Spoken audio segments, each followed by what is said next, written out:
Tiny Steps, Big Dreams. Richard is an artist, he's a designer, and a builder. He can convert just about anything into a tiny house, and he has proven that, taking his Honda Element that he converted into a living space across the country, living out of his backpack for a long time. Also, he did a 1,100 mile, right? Pacific Crest Trail, living out of his backpack. So Richard knows a thing or two about living tiny. But Richard got bored just converting Honda Elements into living spaces, so he's done everything from vans, buses, earth domes, often using reclaimed materials. Richard's Terraform Tiny Homes project has him building both tiny homes on wheels and 32 square foot car campers just for fun, but you can buy them if you'd like. He also consults on how you can do it yourself. You have the option to do either one. Richard here is the MacGyver of tiny homes, and he's here to tell you a thing or two about how to boost and create your own tiny living masterpiece, or purchase one of his own for your own living pleasure.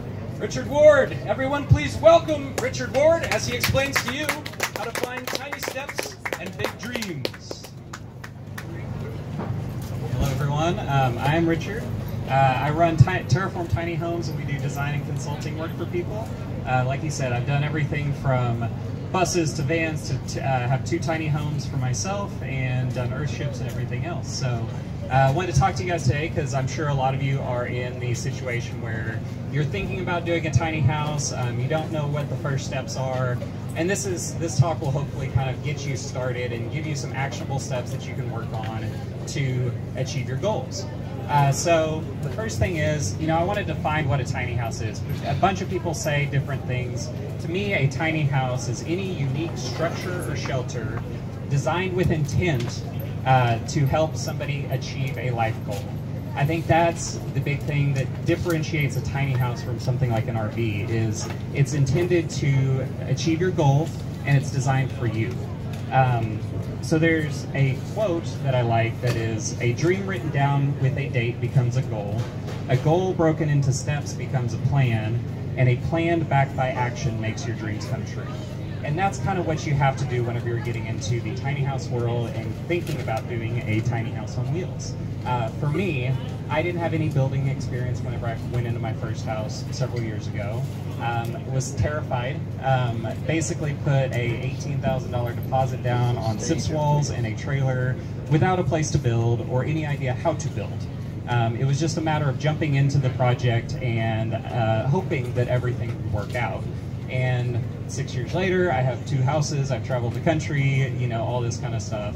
So it is possible to come from a place of not knowing what you're doing to finished house, even if you don't have experience building all of that. So I want to start with, a dream written down with a date becomes a goal. This first question you need to ask yourself whenever you're getting into the tiny house idea is, why do you want to do this? What is the reason? A lot of people have different reasons, whether it's financial freedom, whether it's you want to be more organized, whether it's you want a better community, you want to travel. Whatever that reason is, figure that reason out for you, because that's going to dictate the what and the how of why you're doing the tiny house thing. So there's many different options. Like I said, vans, buses, tiny houses on wheels, whatever. But that why is going to be why you do this. That's going to be the foundation. That's going to be the reason why all the decisions are made around. If you're looking at doing a tiny house for financial reasons, start that stuff now, because that will help set up. A tiny house isn't going to solve all of your problems. It's a tool to be used to solve problems. So whatever those reasons why are, go ahead and start making small changes in your life now, so that the tiny house just kind of facilitates that later. Another important thing when you're getting into the tiny house world is thinking about what makes you happy. What are you passionate about? Because the tiny house world can be a great facilitator of that. Some people, I know a tiny house person who, they've got a 120 square foot house, but 60 square feet of that are designed around a big harp because she plays music. And so half her house is her music room. because that's what makes her happy and that's what she's passionate about. So what's great about the tiny house world is that you can make them flexible, you can make them customized to you. They are exactly what you want. And that's why I love the tiny houses, and that's why I love, you know, doing a bunch of different things, from like earth domes work for some people, whether a bus may work for another kind of thing. So think about what makes you happy and start working on that, and, you know, go from there. The other big thing about kind of achieving your goal is to write it down. There's been a study that's been found that you're 42% more likely to achieve a goal written down than a goal that is just talked about. So that's kind of the big thing to start is, you know, have your dream and make that dream into a goal that you can achieve. The next big thing is a goal broken down into steps becomes a plan. So, you know, just thinking about the tiny house thing is not going to get you there. You have to think about kind of, when must this be done? Set a hard date for yourself. For me, whenever I was starting my first house, it was about 2 years of planning. And basically what would happen was I saw the tiny house thing on a Facebook post, and I was like, originally I was like, that's the dumbest thing I've ever seen. Like, why would anybody do that? And then it went from that to, okay, I could see why some people could do this, to, okay, I started sketching some stuff, to, okay, maybe I could actually do this. And it took about 2 years of, you know, me working, and then like I would get so stressed out because I'm like, well, I don't have the money, I don't have the building experience, I don't have the this, that, and the other thing, and I would shelve the project for 6 months. And then I'd be like, well, I really don't like my current living situation, maybe the tiny house thing, and I'd pull it back out, and then I'd get stressed out and put it back and forth and back and forth and back and forth. And so if, you know, I simply set a hard date, and that's what I ended up having to do, was I just had to put the money down and do it, and then I forced myself to when I wrote that first check. And so having a goal and writing it down and determining when this must be done is a really important first step. Think about what type of home works for you. Again, there's a ton of options. The whole purpose of a tiny house is that it is a purposeful living structure to achieve a goal. So what works for one person may not work for the other, and that's totally okay. Think about what works for you. If you want to travel, you know, something more mobile. If you want to be more stationary, something more stationary. If you want something cheap, just to live in, great. If you want something fancy and nice that you can show off to people, great. Figure out what works for you, and whatever that is right, because it's yours. You know, the one thing I don't really like about RVs is that they're built for everybody, therefore they're built for nobody in particular. And so the tiny house thing is for you. Figure out what works for you. One exercise that I like to do with clients when they're thinking about going tiny is think about what room in your current house brings you the most joy. Because that room should be what you design your whole house around. And for different people, that means different things. For me, I love to cook, and so my whole first house, like half the house is a kitchen. I have a little sleeping area, I have a little bitty bathroom, but I love to cook, I love to entertain, and so half the house is a kitchen. I brew beer, and so I've got draft lines in the beer, or in the fridge, and so it's a massive kitchen with a living place and a bathroom, basically. Depending, some people like a big bathroom, some people like a big bedroom. Whatever that is, design your house around what makes you happy currently. What resources do you have currently? So, do you have builder friends? Do you have, in the Bay Area, there's the maker spaces, which are amazing resources where basically you pay a membership fee, a monthly membership fee, and you get access to tons and tons of tools and knowledgeable people. Do you have, you know, tools on site? Do you have financial, you know, some people don't have a lot of money to put into a tiny house, and so they're going to be building cheaper or building something that's, you know, using more reclaimed stuff, takes more time. Some people, you know, can kind of write the check and go for it. Just determine what resources you have available to you now, and that's going to help dictate what you end up building. So that's kind of your plan. The next step is a plan backed by action. So one thing that I highly recommend to people, if you're thinking about going tiny, start telling everybody that you are going tiny. Not that you're thinking about it, but that you are doing it, even if you don't believe it yourself. I did that for about 2 years. I told everybody I knew that I'm going tiny. They're like, oh, that's really cool. And I'm like, yeah. And I'm like, I have no idea how I'm going to do this, but I'm lying, basically, saying that I'm going to do this. But what that does is it starts keeping you accountable. And so people start asking, how's the tiny house project going? And it's a lot harder to say, oh, I'm not doing anything on it, than it is to say, okay, I've worked on this, I've done this. You know, tell people that you're doing it, because that's going to be motivation and keep you going and keep the project rolling forward, especially in the early stages. Consult with people who've done this before. You have a lot of people here that have done it before, have gone through the process. Myself, I've done 3 houses now for me and multiple houses for clients. Luckily, you know, I didn't have anyone to consult with when I started, and in retrospect, if I did, I probably would have gone a lot smaller whenever I began, instead of building a 250 square foot house and then a car conversion and then a second house and now living out of a backpack. It would have been a lot easier for me to just buy the backpack to start, but I had to go through that process, and that was my journey. But consulting with people who have done this before, who have experience with it, will make that a lot easier for you, to help really determine, okay, I think I want this, but I actually want this. Keep it simple.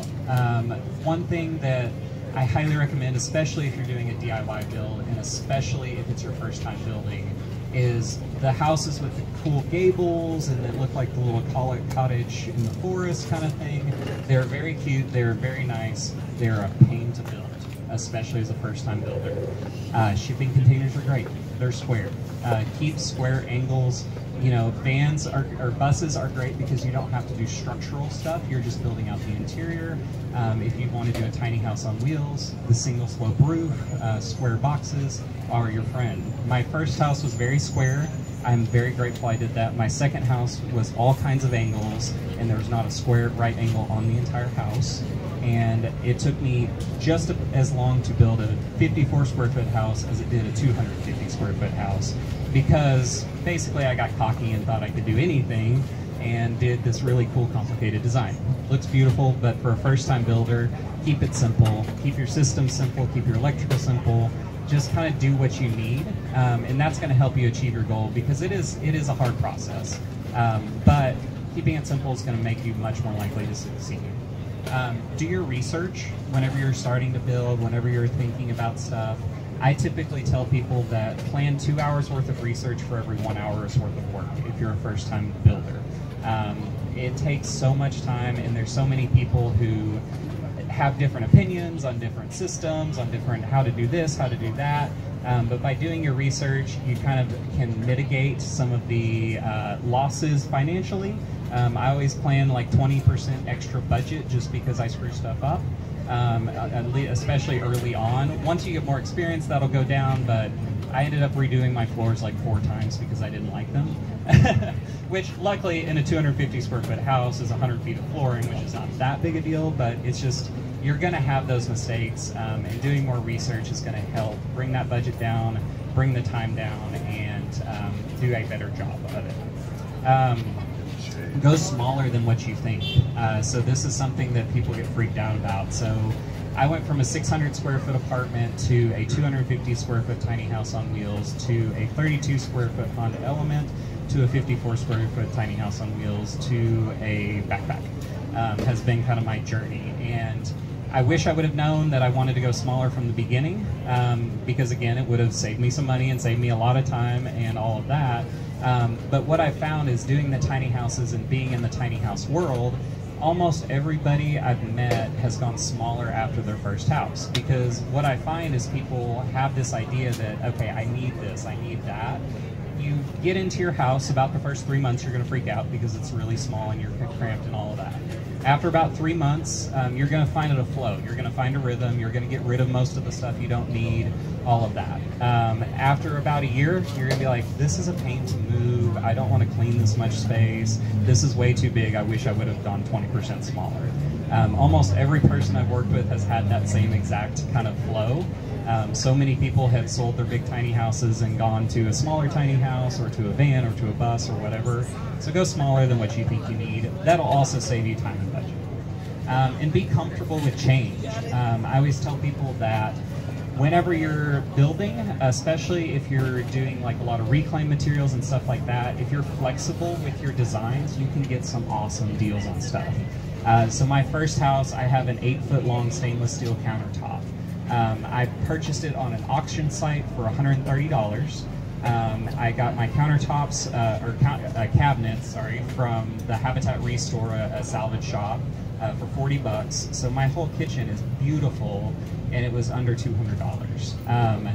But when I bought that 8-foot countertop, that's the size of my kitchen now. If I had a set, okay, I have to have the kitchen this big, I couldn't have done that. So being comfortable with change will let you get stuff cheaper, and it lets you be flexible because things will change, and once you get into a space, your design's going to change. It just is. Once you're actually in the structure, you're going to be like, okay, I know this seemed like a good idea on paper, but when I'm actually here, I think this. And what's nice about the tiny house, if you build your own, you know what you did and you know what you put into it, and so you can always change it as things change and as life situations change and all of that. I know one tiny house person who, she went into it as a single woman, and then she got married, and now she has 2 kids, and so they've renovated their 250 square foot tiny house multiple times to adjust for those life changes. Being comfortable with change is really important whenever you're building and whenever you're living in it. And you know, it's not necessarily a permanent thing. It's a flexible idea. It's a plan backed by action makes your dreams come true. And so my biggest advice to people is do something every day. It could be 15 minutes of researching what you have to do next. It could be looking at a few photos on Pinterest, but doing something every day keeps your momentum up. So whenever I was building my first house, I was still working full time. So basically my schedule was I'd wake up about 7 o'clock, get to work by 8:30, work 9 to 5, and then get off work, drive home, eat dinner, drive 30 minutes to my build site, work from 7 p.m. to 2 a.m. And I did that 4 days a week, and plus the weekends, and I would take one night off a week to recoup. But by doing something every day, I went from being able to live in a 250 square foot house in 4 months. While working a full-time job. I still finished stuff while it was a kind of a construction site, a building site, but what that allowed me to do was save over $1,000 a month in rent that I could then funnel into the tiny house, because where I was building, it was a friend's parents' backyard, and so they let me build there for free, and I kind of watched their dogs and stuff when they traveled, and did a little work exchange sort of thing. But by doing something every day, I was able to finish the project very quickly and get living in it. And one of my big goals was financial freedom, and so saving over $1,000 a month is a great way to do that. Everything has compromise when you're in the tiny house world, and so kind of what I tell people is your build is going to fall somewhere in this triangle. Your triangle is time, money, and knowledge. If you have more time and more knowledge, you can spend less money. Using reclaimed materials, for example, my first house had a ton of reclaimed materials. I ended up building it was a 250 square foot house for about $30,000. 18,000 of that was just the trailers and walls. But that was because I used a ton of reclaimed materials that I got for next to nothing. But I spent a lot of time on Craigslist. I spent a lot of time researching stuff. I spent a lot of time planing down hundreds and hundreds of boards that I found on the side of the road. But having that time and knowledge, I spent, basically next to nothing, and was able to get my first house for cash. My second tiny house, I was building at my parents' place. I wanted to get out of there as quickly as I possibly could, and so doing reclaimed materials didn't make as much sense. I still have it quite a bit in there, but I was more willing to go to Home Depot and buy the stuff off the shelf because I wanted to get on the road and get the house done. The more knowledge you have, so using things like Craigslist, there's a website called IFTTT.com, that creates algorithms so that you can search basically put in a search for small refrigerator, and anytime a small refrigerator comes up within your price range, it'll send you a text message, and you can be the first one to respond within 5 minutes of somebody posting a Craigslist ad. That's how I found a $1,000 fridge for $100. That's how I found so much good, great, like used and reclaimed stuff. If you know builders who are doing commercial or residential homes, they buy 20% more materials than they need, because it's way cheaper for them to have stuff on site. If somebody messes up a board, they're not having to reorder those boards. That 20% goes in the dump that they pay to throw away. So as somebody coming in and saying, hey, I'll take all this stuff off your hands for nothing, it's great because it saves them money, and 20% of a normal house is about enough to build a tiny house. So stuff like that gets you a lot of resources. There's a lot of resources that you can have. It just takes time and knowledge.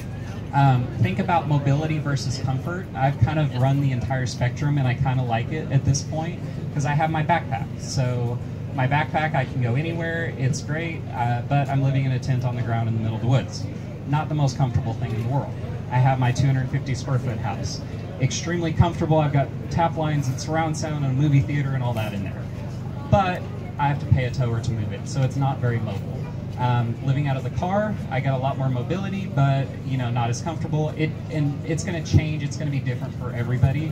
But think about that. Where do you want to be on that spectrum of comfort versus mobility? And keep your goals in perspective. You're not going to get a beautiful, perfectly done tiny house for $10,000. You're not going to get your tiny house done in 2 weeks. Keep your goals in perspective, and that's going to help you kind of keep motivated and keep going. There's a lot you can do with a little, but it's going to take time. If you want to spend the money, you can get stuff done really quick. It's all a compromise. It all kind of falls in this realm. So the final thing is to make your dreams come true. It's not an easy process, but the way I see it is, for me, it was about a year to get the first house completely done, show ready, all that kind of stuff. A year of my life working on something that I enjoyed working on one of my goals, to now be completely debt-free, to own 2 homes, to travel full-time, to basically be semi-retired if I wanted to be at 28. A year's worth of my time was worth that. It wasn't an easy year. Like I said, I was working 100 plus hours a week between my full-time job and building, but that suffering got me to where I am now, and I'm so grateful for it, and I would do it again every time. Keep that in perspective. One thing I do recommend to people is have little celebrations. Celebrate every milestone. So for me, like I said, I brew beer. I love beer. And so I would buy myself a really, really nice bomber and put it on the shelf above where I was working, and I knew I could not get that beer until I finished the goal for the night, kind of thing. I treat myself like a child sometimes. It works. Everything costs more and takes longer than what you think. If you're a first-time builder, everything's going to take 4 times as long as you think it's going to, because you get into one project and then you realize this is a thing, and then this is a thing, and then this is a thing. You get through it, take it step by step, budget, 20 to 40% more than you think it's going to cost. If you go over that, or if you go under that, great, but things happen, things change. Everything costs more and takes longer than you think it's going to. Failures are your best learning experiences. I cannot tell you how many times I failed on things on my first house. Like I said, I redid my floors 4 times. The first time was because I used the wrong adhesive to put it down and everything popped up. The second time was because I put the right adhesive down, but I forgot to shut one of my windows and it stormed and it got water all over the floors and they popped up. The third time was I left a cooler with the thing unplugged and got waters all over my floors and it popped up. The fourth time, I got floors that can get wet. It's all a learning experience, and you're going to mess stuff up, but that's the fun of it. And trying new things, what's great about the tiny houses is you're working on a smaller scale. If you screw stuff up, it's not catastrophic usually. I always recommend to people for electrical and for gas, find a professional to at least consult on what you did and make sure you did everything right. But everything else, you can probably do yourself. If you mess up a cabinet, you fix the cabinet. It's not the end of the world. So yeah, structural stuff, engineering stuff, electrical and gas. Anything that can kill you or somebody else, find somebody who knows what they're doing, but everything else is not that hard to figure out. Engage your community. So this is a great thing to do. Out here, I'm sure there's a great tiny house community. I built in Dallas-Fort Worth. We have an amazing community out there of people who want to learn. I didn't pay $1 for labor on any of my builds. It was all volunteer stuff. My original build weekend, people paid me to come build because they wanted to get their hands on a tiny house. Tiny houses are cool, tiny houses are fun. It's something great for people to post on Instagram that, hey, I'm working on a tiny house this weekend. Use that to your advantage and say, hey, if you want to come give me, a couple hours worth of your time, I'll help you build and I'll help you do this. I let anybody who came out build on my houses. I would teach them how to use tools. One of my favorite days of building was a friend of mine who's 65 came out and she's like, hey, I want to help on your house. Is there anything you can do? I said, yeah, we're doing siding today if you want to come out. She's like, can I bring some friends? I was like, yeah, absolutely. So I had a 65-year-old lady, a 72-year-old lady, and an 82-year-old lady, none of which had ever used tools in their life. I trained them. I explained that saws do not discriminate between fingers and wood. Do not cut your hands off. This is what you need to do. We set up an assembly line, and I had the Golden Girls cutting siding for me all day, and they were throwing boards up to me. Basically, I'd be up on the scaffolding. I'd call out a number. One would cut the board. One would miter the board. One would pre-drill the holes, throw it up to me. We did that all day. They were some of the hardest working people I've had out there.